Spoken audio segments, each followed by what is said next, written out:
ప్రతి ప్రభుత్వంలో పనిచేసేటువంటి ఎంప్లాయీస్కి ఆ ప్రభుత్వానికి చిన్న చిన్న సమస్యలు వాటిని పరిష్కరించడానికి ఉద్యోగ సంఘాలు ప్రభుత్వం మీద ఒత్తిడి తీసుకురావడం ఇవన్నీ కూడా సర్వసాధారణంగా మన జీవితంలో చూసేటువంటి అంశాలే. అయితే జగన్మోహన్ రెడ్డి గారి ప్రభుత్వం ఉద్యోగులతో ఫ్రెండ్లీ ప్రభుత్వం అని చెప్పి ఆయన మొదటి నుంచి చెప్తున్నటువంటి వ్యక్తి. అదేవిధంగా 50,000 మంది ఆర్టీసీ ఎంప్లాయీస్ని వద్దని చెప్పినా కూడా ఎవరి మాట కూడా వినకుండా ఎన్నికల్లో హామీ ఇచ్చానని చెప్పి వాళ్ళని ప్రభుత్వంలోకి తీసుకున్నటువంటి పరిస్థితి. అదేవిధంగా అవుట్ సోర్సింగ్ ఎవరు నాబోటి వాళ్ళకి ఇచ్చేవారు. 400-500 మందిని ఎంప్లాయీస్ పెట్టుకుంటారు కాంట్రాక్టర్గా. మేము 300 మందిలో 200 మందిలో పెట్టి వాళ్ళ దగ్గర 50,000 లక్ష వసూలు చేసి జీతాలు 12,000 13,000 నేను తీసుకుని నేను వాళ్ళకి 8,000 9,000 ఇచ్చి ఇది పెద్ద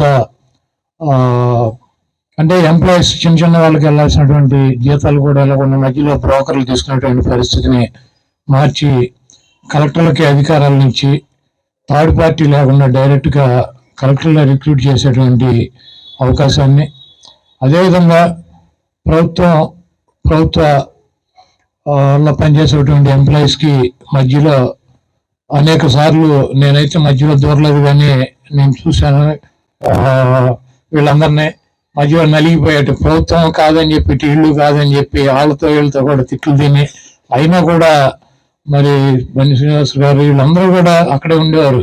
నేను చూస్తూ ఉండేవాడిని. మా పేరు నాని గారు, బొత్స గారు వీళ్ళు ఎక్కువ డీల్ చేసేవారు. నేను మధ్యలో దూరం ఉండేవాడు. ఎందుకంటే ఇది పెద్ద విషయం, గబుక్కున బ్యాలెన్స్గా ఉండాలి లేకపోతే ఇబ్బంది అవుతుందని చెప్పి నేను ఎక్కడ కూడా ఎంటర్ అయ్యేవాడిని. కాకపోతే ఇవన్నీ కూడా పరిశీలిస్తూ ఉండేవాడిని. ఏదేమైనా కూడా జగన్మోహన్ రెడ్డి గారి ప్రభుత్వం ఎట్టి పరిస్థితుల్లోనూ ప్రభుత్వంలో పనిచేసేటువంటి మీకు న్యాయం చేయటానికే దృఢ నిశ్చయంతో ఉన్నటువంటి ప్రభుత్వం. అయితే 2 సంవత్సరాలు దాదాపు కరోనా వచ్చి ఆర్థిక పరిస్థితులు బాగుపడటం, అనేక పెండింగ్లో ఉన్నటువంటి సమస్యలకి అనేక పథకాలకి డబ్బులు ఇబ్బంది కలగటం ఇవన్నీ కూడా ఉండటం వల్ల మీకు 1వ తారీఖు అయినా సరే జీతం ఇవ్వాలి, 10వ తారీఖు అయినా జీతం ఇవ్వాలి. జీతం అయితే ఎక్కడ దానికి తప్పనటువంటి పరిస్థితి. అదేవిధంగా మీకు రావాల్సినటువంటి బకాయిల్ని ఈ రోజైనా ఇవ్వాలి, లేకపోతే వచ్చే నెల అయినా ఇవ్వాలి, లేకపోతే వచ్చే సంవత్సరం అయినా సరే ఇవ్వాలి. మీకు ఎక్కడ దానికి కుదరనటువంటి పరిస్థితి. ఇవన్నీ కూడా ఎంప్లాయీస్ అంటే ప్రభుత్వం వాళ్ళ సొంతమైన ఉంటుంది, ఏ ప్రభుత్వం అయినా సరే. అందుకని మీ డబ్బును కూడా ప్రజల కోసం అంటే ప్రభుత్వంలో నా కోసం జగన్మోహన్ రెడ్డి గారి కోసం మేము వాడుకోవట్లేదు.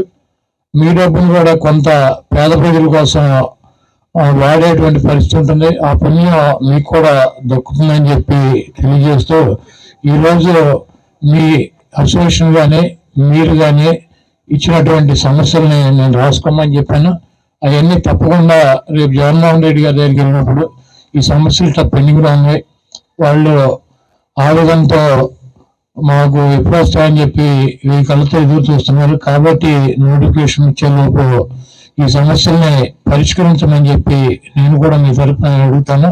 కాకపోతే చేయాలన్నా కూడా కొంత రాష్ట్రంలో ఉన్నటువంటి ఆర్థిక పరిస్థితులు, గత ప్రభుత్వం చేసేటువంటి పెండింగ్లో ఉన్నటువంటి బకాయిలు, అదేవిధంగా ఇప్పుడు ఈయన ఇస్తున్నటువంటి సంక్షేమ కార్యక్రమాలు, ఆరోగ్యశ్రీ, నాడు నేడు, కొత్తగా సెక్రటరియట్ ఎంప్లాయీస్ 1,70,000 మందిని తీసుకోవటం, వాలంటీర్లను తీసుకోవటం, ఈ కార్యక్రమాల వల్ల కొంత లేట్ అయినప్పటికీ కూడా తప్పకుండా జగన్మోహన్ రెడ్డి గారు మనసు ఉన్నటువంటి వ్యక్తి.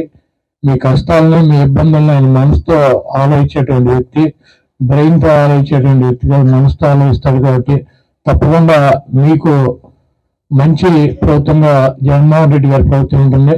మా చంద్రబాబు నాయుడు గారు వచ్చి 3 పిల్లలు ఉంటే 3 15,000 ఇస్తామంటాడు. ప్రతి మహిళకి 2,000-2,500 రూపాయలు పెన్షన్ ఇస్తానంటున్నాడు.